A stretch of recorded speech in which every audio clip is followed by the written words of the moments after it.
Bueno, pues vamos allá con otro análisis a fondo. Hoy nos metemos con algo que, a ver, nos rodea por todas partes, aunque a veces ni nos demos cuenta. La Unión Europea. Totalmente. Desde la moneda que llevamos en el bolsillo hasta, no sé, las normativas de un enchufe. Pero, ¿cómo empezó todo esto? O sea, ¿cuál fue la idea original? Claro. Nuestro material de partida es un temario de estudios sobre la UE, que es muy denso, lleno de fechas, de tratados. Nuestra misión, si te parece, es desgranarlo, encontrar las claves y entender cómo funciona esta estructura tan compleja. Pues me parece una misión fascinante. Y creo que el punto de partida esencial es entender que no hablamos de algo teórico, ¿eh? No, para nada. La UE es una realidad jurídica, administrativa, que influye, pero vamos, profundamente en el día a día de España. Entenderla no solo es cultura general, es entender el marco en el que funcionan nuestras leyes. Es como el sistema operativo sobre el que corren muchísimos programas de la acción pública. Vale, pues empecemos por el principio de todo.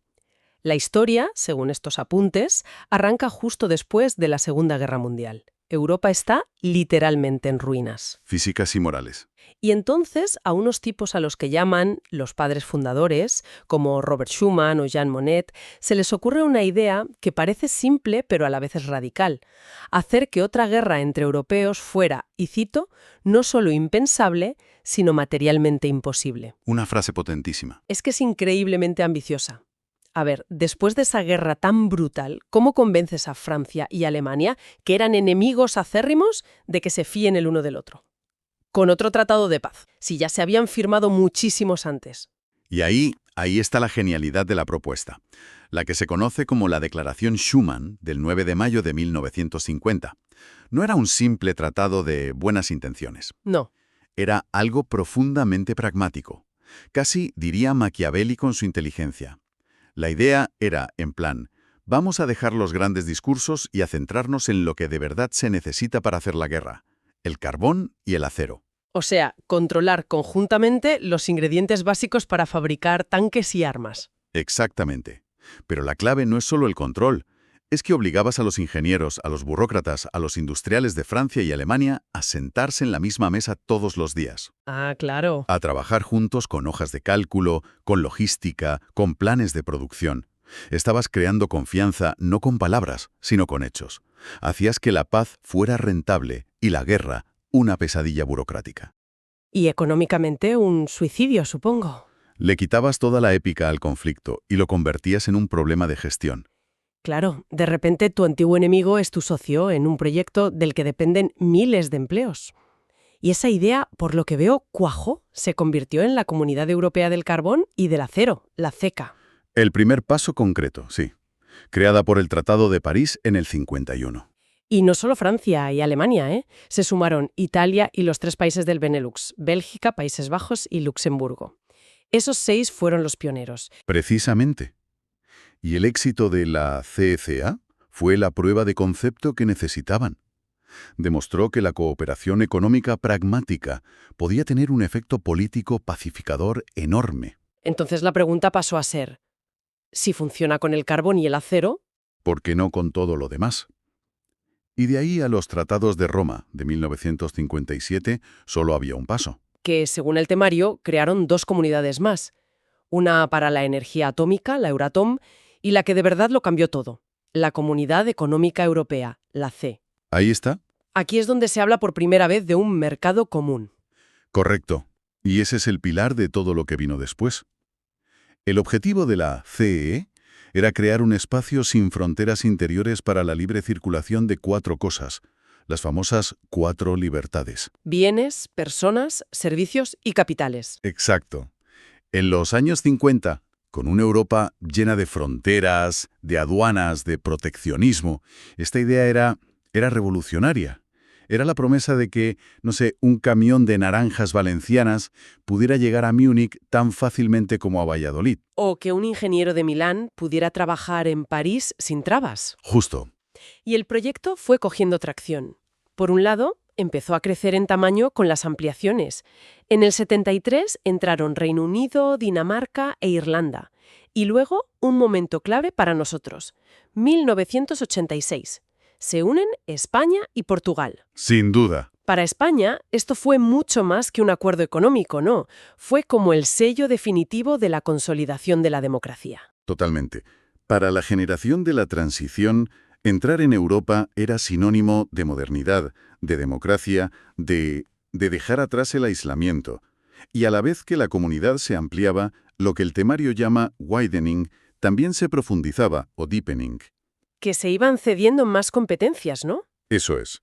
Los países miembros decidían ceder más soberanía para cooperar en más áreas, y esto se hizo a través de nuevos tratados que iban reformando las reglas del juego. Como el Acta Única Europea de 1986.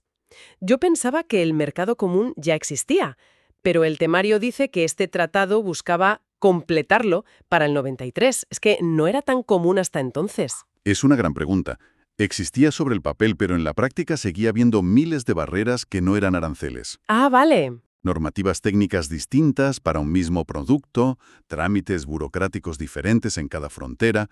El Acta Única fue un programa masivo para eliminar esos cientos de obstáculos y hacer que el mercado único fuera una realidad tangible. Y después de eso, el gran salto, el Tratado de Maastricht de 1992. Aquí es cuando, por fin, dejamos de hablar de comunidad económica y nace oficialmente la Unión Europea. Efectivamente, Maastricht es un punto de inflexión.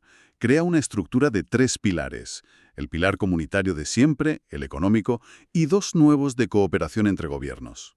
La política exterior y la seguridad, y la justicia y los asuntos de interior. Exacto, la PESC y la JAI. O sea, que es en Maastricht donde, por primera vez, mi pasaporte español pasa a tener también la leyenda Unión Europea encima, y donde la idea de pagar un café en Roma con la misma moneda que en Madrid deja de ser ciencia ficción. Porque se traza el plan para el euro, sí, se crea la ciudadanía europea que complementa a la nacional y se pone en marcha el reloj para la unión económica y monetaria. Empieza a sentirse como algo más que un simple mercado. Claro. Pero la estructura de pilares era muy compleja, y por eso la última gran reforma según las fuentes es el Tratado de Lisboa de 2009, que viene a simplificarlo todo. ¿Qué fue lo más importante de Lisboa? El temario destaca algo sobre la Carta de los Derechos Fundamentales. Pues mira, Lisboa hizo 2 cosas cruciales. Primero, eliminó esa estructura tan liosa de pilares, lo fusionó todo en una única personalidad jurídica para la Unión. Y segundo, y esto es importantísimo, le dio a la Carta de los Derechos Fundamentales el mismo valor jurídico que los propios tratados. ¿Y eso qué significa en la práctica? Pues significa que los derechos a la dignidad, la libertad, la igualdad, todos los que están en esa carta son legalmente vinculantes para las instituciones de la UE y para los Estados miembros cuando aplican derecho de la Unión. Fue un paso de gigante. Aunque, bueno, no todo ha sido crecer y profundizar. En 2020 llega el Brexit, la salida del Reino Unido, el primer gran portazo en la historia del proyecto. Lo fue. Tuvo que ser un shock. Un desafío sin precedentes y una llamada de atención. Aunque, paradójicamente, las fuentes sugieren que también ha servido para que el resto de miembros refuercen la cohesión. Curioso. Ha sido una lección carísima sobre lo fácil que es dar por sentados los logros de la integración y lo compleja y dolorosa que es la desintegración. Vale, la historia tiene sentido. De un plan para la paz a una unión de 27. Pero la parte que se me hace un nudo en la cabeza es cómo funciona esto hoy. Con 27 países, cada uno con sus intereses, su cultura. ¿Cómo demonios se ponen de acuerdo para decidir algo? Tiene que ser un caos burocrático, ¿verdad? Total. Empecemos por la parte que parece más sencilla. Nosotros, la ciudadanía, ¿realmente pinta algo nuestro voto en el Parlamento Europeo? Pinta, y cada vez más. El Parlamento Europeo es la única institución de la UE elegida por sufragio universal directo, y su poder ha crecido enormemente. Es colegislador, tiene poder presupuestario y de control. Justo. Aprueba casi todas las leyes con el Consejo, aprueba el presupuesto y supervisa a la Comisión. De hecho, tiene que aprobar al presidente de la Comisión e incluso puede obligarla a dimitir. Un momento, que aquí es donde esto siempre me lía. Has mencionado el Consejo, pero en el temario aparecen 2, el Consejo Europeo y el Consejo de la Unión Europea. ¿Cuál es la diferencia en plan sencillo? Es la confusión más común, pero la diferencia es fundamental. Piensa en una gran empresa. El Consejo Europeo, el que reúne a los jefes de Estado o de Gobierno. Los presidentes y primeros ministros. Ellos son el Consejo de Administración. Se reúnen 4 veces al año para decidir las grandes líneas estratégicas.